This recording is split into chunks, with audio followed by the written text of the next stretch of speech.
Hello everyone and welcome back to this next lecture.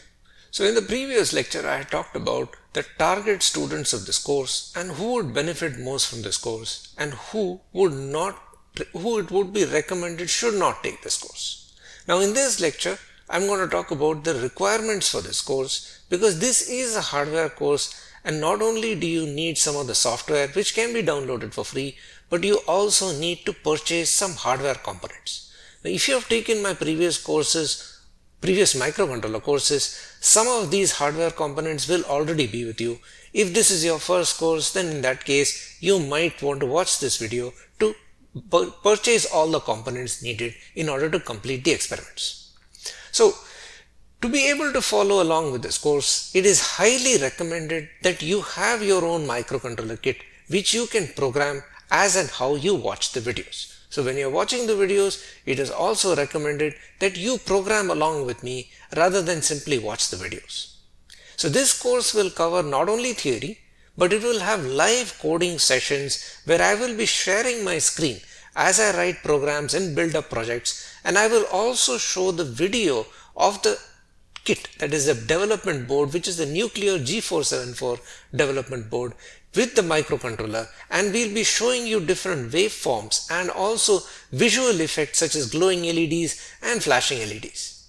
And for this particular reason, it is extremely recommended that if you're taking this course, you should purchase a Nucleo G474 RE development board.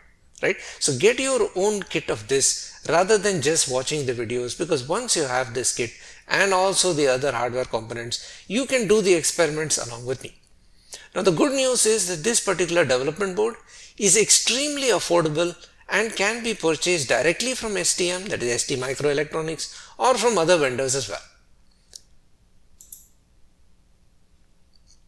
So this is an image of this Nucleo G474 development board, right? So there is the microcontroller kit, which is the STM32G474 microcontroller chip, and along with this it also has a lot of other useful features which are very convenient when you want to get started with different projects and you don't want to create your own control board. So for example, this kit has an onboard USB emulator. So there is a USB connection with a USB emulator chip, so that you can communicate with this microcontroller from your host computer through this USB cable. Now the cost of this particular kit is around USD 20, though some may have lesser prices depending on different sales, but typically the cost of this, including shipping and everything else, is around US dollar 20. Now this kit does not come with a USB cable, so you will need to purchase a USB cable separately in order to communicate between this development board and your host computer. The most important thing you must make sure is that the USB cable, that is the USB connection that connects to this particular development board, has to have a micro USB connector, right? This is very important. There are various other type of connectors which are used. For example, nowadays many mobile phones use the USB-C type connector. And there are some mobile phones that still use the micro USB connector. But it is important to remember that whatever cable you buy, it must have a micro USB connector which connects to this particular development board, as that is the only type of connector which fits in this particular slot. And most importantly, that this USB cable must be a data cable. So most of us will have USB cables for charging our mobile phones. But remember, these cables are just charging cables. So even though they have a USB connection, they have only the power connection and the ground connection, because that is all that you need to charge your mobile phone. But here we are not just powering the microcontroller, we are also communicating with it, which means we are transferring data from it, and you can also read data from the microcontroller. You can read the status of the registers and also various other information, and for that you must have a data cable and not just a charging cable. So I'm now going to go over to my browser and I'm going to show you where you can find these microcontrollers and how you can purchase them. So I'm now here in my browser. I'm using Google Chrome, though you can use any browser you want, Firefox, Internet Edge, or even for that matter Safari or anything else. Now I'm going to come over to my browser and I'm going to type Nucleo G474. And this takes me to the link at ST Microelectronics itself. So I'm going to click on this link, open it in a new tab, and you will see that this is exactly the same image which I showed you in the presentation. This is the image of the kit, right? And if you want, you can go over here and you can buy it directly from ST Microelectronics. That is one particular option. Another option is you can go back here, and this is something I use a lot if you're in North America, and that is DigiKey. Now, DigiKey is an online retailer for electronic components, and here I can just also search for Nucleo G474, and you see exactly the same image here as well, right? And the good news is usually with DigiKey they have a stock of this particular kit, so which means if you buy it, you'll get it in just a couple of days, right? So this is just a couple of links where you can buy this. Of course, the price here is $23. That's because I'm in Canada, so this is Canadian dollars. It's actually probably less than this in US dollars, and depending on wherever you find, wherever else you live in the world, you will see this in your local currency. Now again, the two links which I showed you are specifically ST Microelectronics and DigiKey. Depending on where you live, they may be local sellers which are much more efficient and which give you better prices. Feel free to look in those particular retailers to see if they have the Nucleo G474 RE. But the most important thing is look for this particular kit and make sure that you buy exactly this kit so that it has the STM32 G474 RE microcontroller. So with this, I'm going to go back to my presentation. Now, I would strongly recommend that you buy a cheap oscilloscope, and the reason is that a large amount of the examples in this course will be related to pulse width modulation, and we are dealing with high frequency signals in kilohertz of frequencies, and those you cannot do those experiments with flashing LEDs, right? For example, if it's only a couple of hertz or a few hertz, the frequencies that we are generating, we could actually just flash LEDs. So, but those are not possible with pulse width modulation, right? Because to make this course practical and actually applicable in power electronics, it is essential that I generate some practical pulse width modulation examples. And for that reason, I would say go ahead and buy a cheap oscilloscope. So I have this specific oscilloscope with me. All right. So this is something I bought from Amazon. And my suggestion is whatever oscilloscope you buy, please buy one with at least 2 channels. And the reason is that we need 2 channels for comparing waveforms. If you have a single channel, you can observe one waveform, but you can't compare it with anything else. So if you have 4 or 6 channels, by all means go ahead. Like for example, if you are already studying at a company, you're studying at a university or at a company, and you have good lab facilities, go ahead and use good oscilloscopes. You don't have to buy this. This is an option for those who are building a home lab, who are doing this personally on their own and on their own time, right?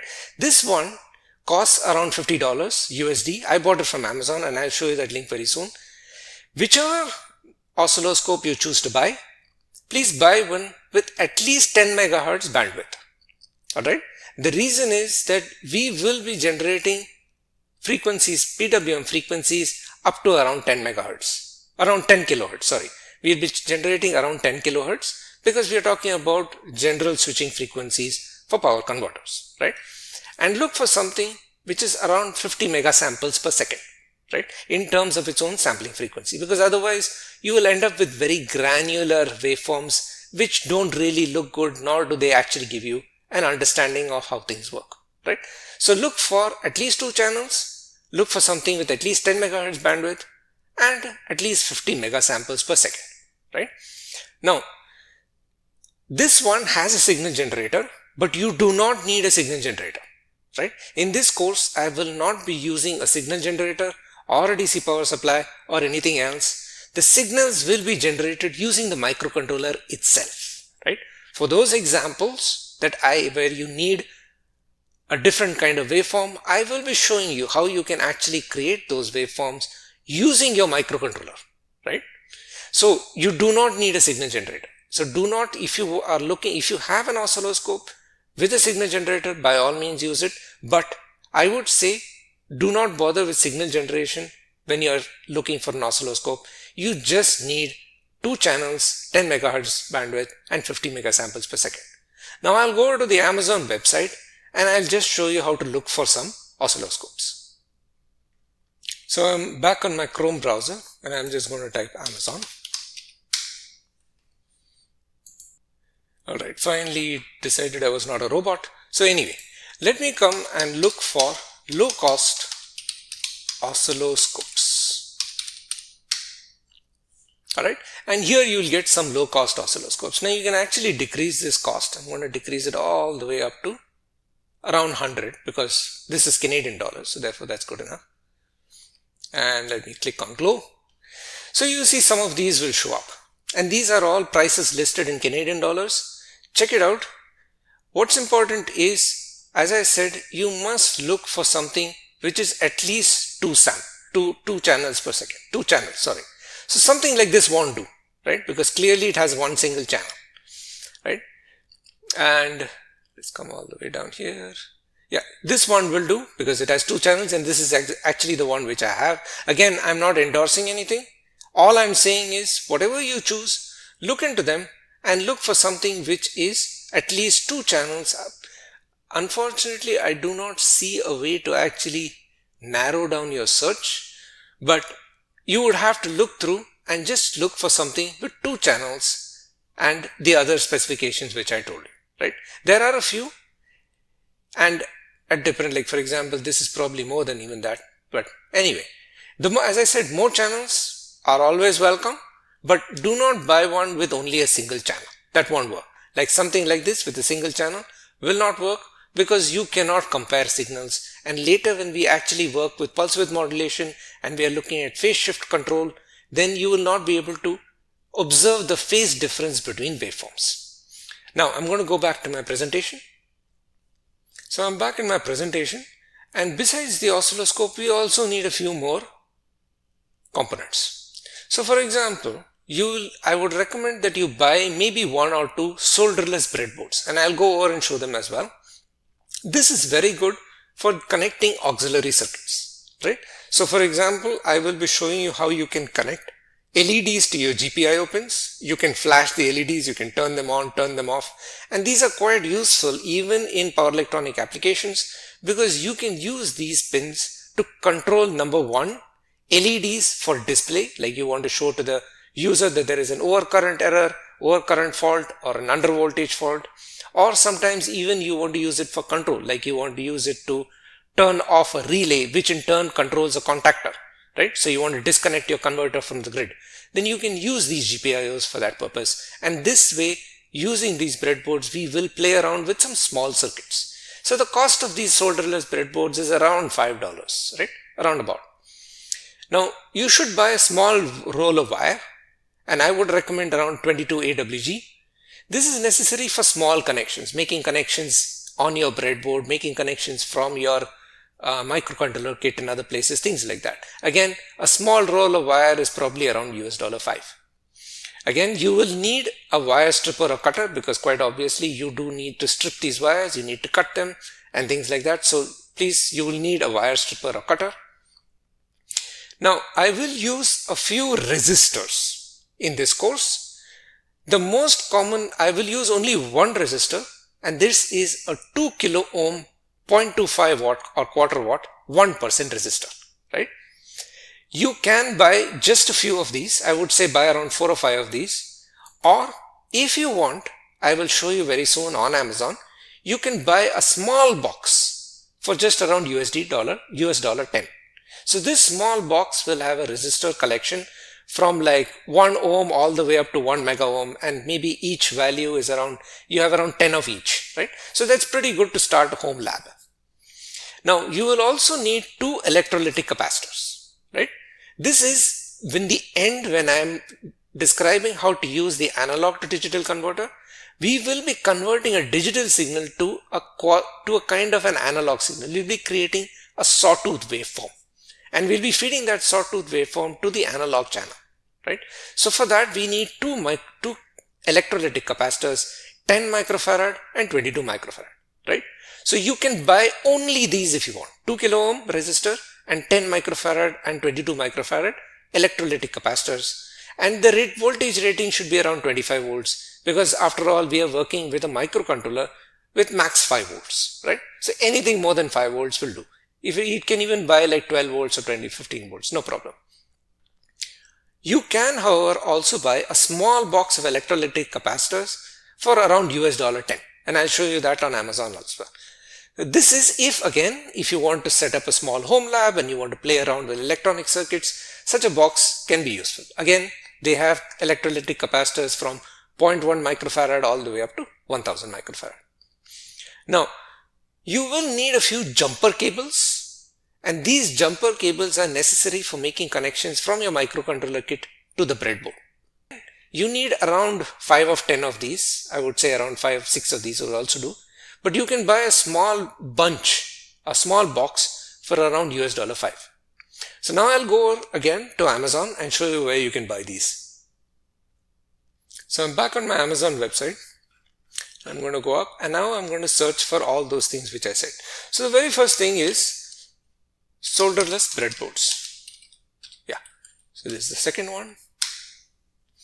And as you can see, there are many options. You can buy a pack of 3, you can buy whichever you want, however you want. As you can see, the price is around, these are all Canadian dollars, so it's going to be even less in US dollars, right? So these are solderless breadboards. Now, I will show you a wire stripper. You can buy any different type of wire stripper. Again, many of these are actually will be both stripper and cutter, and I have one of these. I have something similar to this. So these are quite convenient because you can, main thing is just make sure you can strip a 22 AWG wire, right? That's all that you need to make sure, because some of these have different ranges. They only use some are used only for very fine wires, some are used for very large wires. So just make sure that you know what it is. And I will just say wire 22 AWG. So this, you can buy any one of these, like for example, just one of these will do, or you can buy black and white. You can buy a whole box. You can see there are different prices, again Canadian dollars. So just check it out, right? Whichever you want. The cheapest is, for this you just need a few connections to be made, so you don't need a great amount. If there is an electronic store close to you, you can just go buy a small bundle as well. That will be just as fine, right? Now I'm going to go to resistors.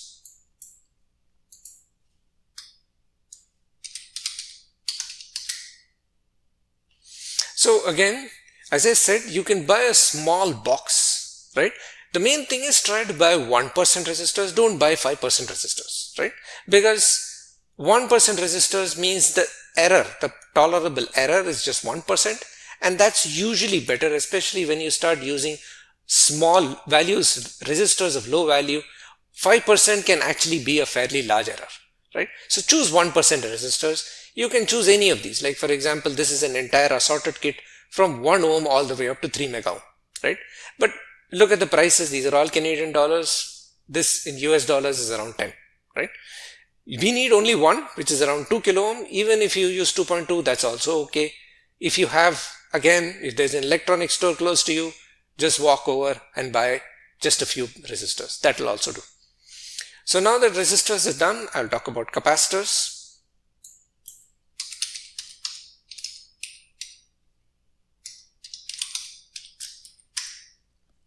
And again, here you can see this, you can buy a box, right? So there are different prices. It's an assorted box from small all the way to big. I bought one of these because I'll be doing several such experiments in the future. Again, you need only 2. If you really want to cut your cost, you can buy only a 22 microfarad capacitor and a 10 microfarad capacitor. But if you want to set up a home lab, you can buy any one of these, right? So with this, I think we've covered pretty much everything. I will go back to my presentation. Actually, I forgot one thing, which is a jumper cable. So let me show you that before I go back. So jumper cables. No, these aren't what I want. Just look for jumper cables for electronics, because quite often you end up with car jumper cables. You don't want those. So for example, if you check these out, these should be good. Make sure that you have male to female. That is, on one end you have a male. This is necessary for connection to your solderless breadboard, and the other side you have a female which you can connect on your microcontroller pins, right? So this one is an assorted box. So it has like female to female, which you can use for connecting between microcontroller pins. You have male to male. I guess this is if you want to connect between breadboards, and you have a male to female, right? So something like this would be just as fine, right? So this is for 10 Canadian dollars, right? So I think with this we've covered most of the small components we need, and now I can go back to my presentation.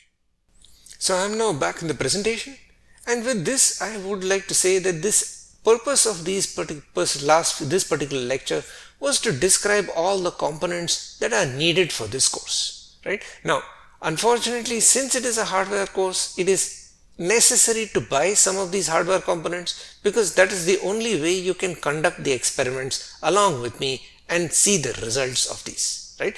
Again, I have tried my level best to keep the cost of all the components to the bare minimum. So you can of course go ahead and establish a very advanced lab for yourself, and of course if you are in a university or in your or a company, you would have much better facilities, the ones which I said. For example, you will have a much better oscilloscope than the very cheap oscilloscope which I showed in the previous lectures, previous few slides, and of course feel free to use them. The more advanced your oscilloscope is, the better the results are, and the better it will be to analyze the results for your experiments. However, if you are doing this on a budget, then these particular components along with the cheap oscilloscope is all you need, and this is what I will be using in this course. So if you are nervous about nervous or even wondering whether these components are enough, I can assure you that they are enough, and I will be using exactly these cheap components in my course.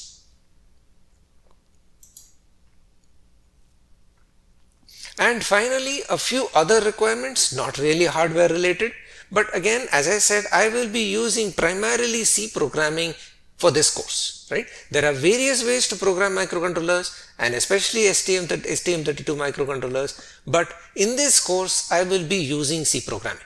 So therefore, I would suggest please review your knowledge of C programming if it is a bit rusty. If you are already an experienced C programmer, then in that case you won't have much issues in this course. But otherwise, I would suggest review basic variables, the declaration of variables, review different loops, that is while loops and for loops, review functions, how to define functions, how to write functions, also about data structures like structures and unions. And finally, pointers, because we'll be using pointers extensively in this course, as all the registers are accessed as pointers to memory locations. And of course, the good news is you can find many online courses on C programming which are completely free. So you just have to Google C programming tutorial and you will find several options, and you can just go check them out without too much fuss. You don't have to pay for another course. These are all free that you can find on the internet. And finally, I would suggest that you get a computer with either Windows 7, Windows 10, or even better, Windows 11.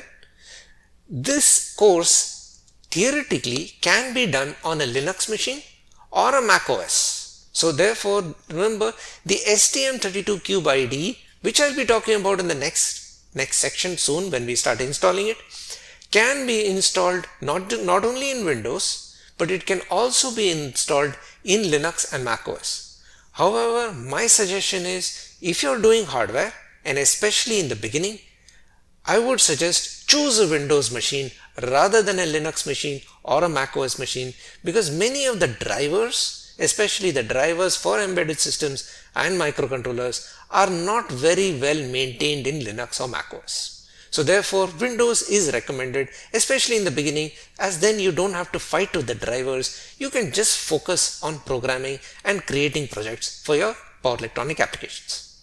And of course, it is recommended that you have at least 10 GB of hard disk space, because STM32Cube is quite a large application, and along with that there are also examples that you can download, and this also occupies a good deal of space. So I hope this lecture was clear in terms of what are the requirements, both the hardware requirements and as well as the computation requirements and the software requirements. If any of this was not clear to you, or you have any other doubts or any other questions, please post in the Q&A forum and I'll be happy to help you.